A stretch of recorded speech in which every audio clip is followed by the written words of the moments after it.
நமஸ்காரம். அடுத்தது நம்ம பார்க்கறது கடைசி திசையான பஞ்சாங்கத்துப்படி இந்த 120 வருஷங்களுக்கு கொடுத்துருக்கிற கடைசி திசையான எல்லாத்த விட லாங் திசையான எல்லாம் 7, 6, 16, 17, 19 அப்படியெல்லாம் இருக்கும் பொழுது 20 வருஷம் நம்மளை ஆளப்போகிற சுக்கிர தசையை பற்றி பேசுகிறோம். சுக்கிரன் நல்லா பலமாக இருந்தவா இவாளுக்கு ஆர்ட்ல எல்லாம் ரொம்ப இன்ட்ரெஸ்ட் இருக்கும். ரொம்ப அழகா எல்லா காரியமும் பண்ணுவாள். ஆனால் சின்ன வயசுல வரும்பொழுது இவாளுக்கு ரொம்ப அதிகமான கவனம் தேவை. என்ன பண்ணறா அப்படிங்கிறத ரொம்ப கவனிச்சு பார்த்துக்கோங்க. சின்ன வயசுல ஒரு 10 வயசுல எல்லாம் 10 வயசுல இல்லை, இது ஒன்னா உங்களுக்கு அஸ்வதி மகம் மூலமா இருந்தா உங்களுக்கு ஒரு 10 வயசுல 7 வயசுலேருந்து ஆரம்பிச்சிடும். இந்த 7 வயசுலேருந்து 20 வயசு அப்படிங்கிறது அவளுடைய வளரக்கூடிய பருவம். அதில் தேவையற்ற சகவாசங்களை தவிர்க்கிறதுக்கு சுக்கிர திசையா என்னன்னு பார்த்துட்டு நீங்கள் அதுக்கேற்ற மாதிரி அவள் மேலே ஒரு கண்காணிப்பு இருக்கணும். கண்காணிப்பு இருந்தால்தான் அந்த லைஃப் அவளோடது நன்னா இருக்கும். நிறைய கெட்ட பழக்கங்கள் வருவதற்கு நிறைய வாய்ப்பு இருக்கிற ஒரு சுக்கிர திசை.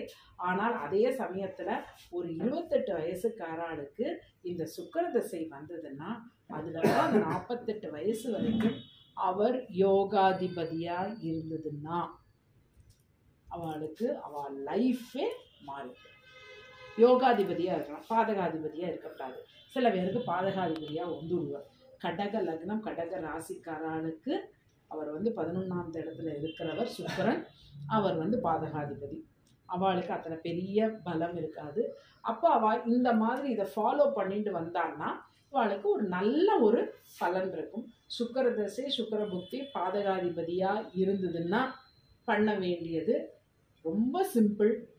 ஸ்ரீரங்கத்தில் இருக்கிற ரங்கநாதருக்கு நடக்கிற விஸ்வரூப தரிசனம், வருஷத்துக்கு ஒரு தடவை யாரும் தரிசனம் பண்ணுறது, எல்லா பௌர்ணமியிலையும் விரதம் இருந்து அம்பாளுக்கு நைவேத்தியம் பண்ணுறது பால் பாயசம். அது நல்ல பலனை கொடுக்கும். கலத்திர தோஷமாக இருந்தாலும் அதை தான் சொல்லுவோம். இந்த சுக்கிர தசையில் சுக்கிரன் நீஜமாக இருந்தால் தான் நம்ம என்ன சொல்கிறோன்னா கோதானம் கொடுக்கறதுக்கு, கோதானம் கொடுக்கறது, கன்னி பெண்களுக்கு, வசதியற்ற கன்னி பெண்களுக்கு கல்யாணம் பண்ணி கொடுக்கறது, அதெல்லாம் நீஜமாக இருக்கிற சுக்கிரனை, கலத்திர தோஷம் இருக்கிற சுக்கிரனை, அது எல்லாத்துக்கும் ஒரு நிவர்த்தி. இன்னைக்கு ஆரம்பத்திலேயே நிவர்த்தியை பற்றி பேசிட்டோம்.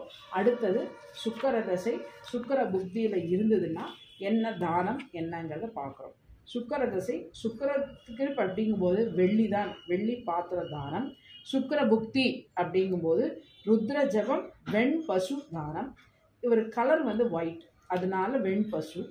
சுக்கிர தசை சூரிய புத்தி, சூரிய நமஸ்காரம்.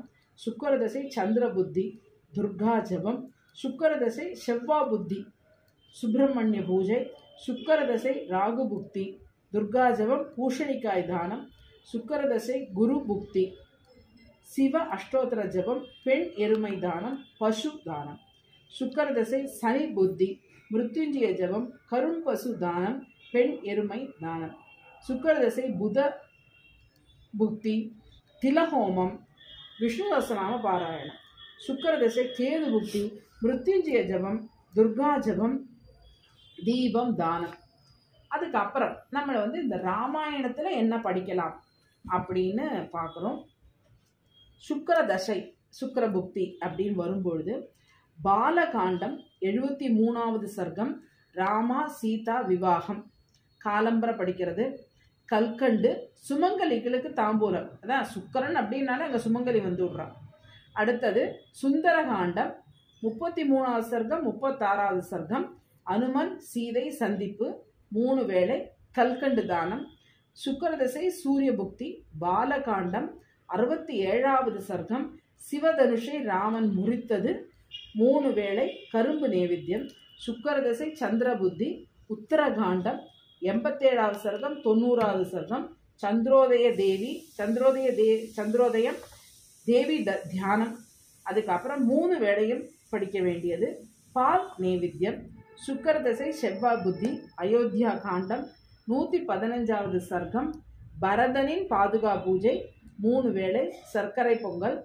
சுக்கிர தசை ராகு புக்தி ஆரண்ய காண்டம் 4வது சர்க்கம், விராதனுடைய வதம் 3 வேளை தேன் நைவேத்தியம். சுக்கரதசை குரு புக்தி. பாலகாண்டம் 14வது சர்க்கம். புத்திர காமேஷ்டியாக ஏற்பாடு. 3 வேளை வாழைப்பழம். சுக்கரதசையில் ஏன் வந்துட்டு குருவை கொண்டு வரும்போது, குரு தான் புத்திரகாரகன், அதனால தான் புத்திரகாமேஷ்டியை படிக்க சொல்லியிருக்கா. சுக்கரதசை சனி புக்தி. யுத்த காண்டம் 102வது சர்க்கம். ராமன் இந்திர தேர் ஏறுதல். 3 வேளை நாவல் பழம் நைவேத்தியம். சுக்கரதசை புதன் புக்தி. உத்தரகாண்டம் 6-8 சர்க்கம். தேவர்களோடு வேண்டுகோள். 3 வேளை திராட்சை நைவேத்தியம். சுக்கரதசை கேது புக்தி. யுத்த காண்டம் 19-22வது சர்க்கம். விபீஷ்ண பட்டாபிஷேகம். 3 வேளை தேங்காய் நைவேத்தியம். இப்போ நம்ம இந்த சொல்லியிருக்கிற எல்லா பரிகாரங்களும் அவாவா ஆற்றுல அழகாக பண்ணிட்டு விடலாம். ஆனால் எழுதி வச்சுக்கணும், கரெக்டாக பண்ணணும். பண்ணினா அந்த தசாபுத்தியோடைய பலன் இல்லாமல் போகுமா? கிடையவே கிடையாது, இருக்கும். ஆனால் அதை தாங்கிக்கக்கூடிய சக்தி நம்மளுக்கு இந்த பரிகாரங்கள் கொடுக்கும். இத்தனை எல்லா தசைக்கும் உள்ள பரிகாரங்களை சொல்லியாச்சு.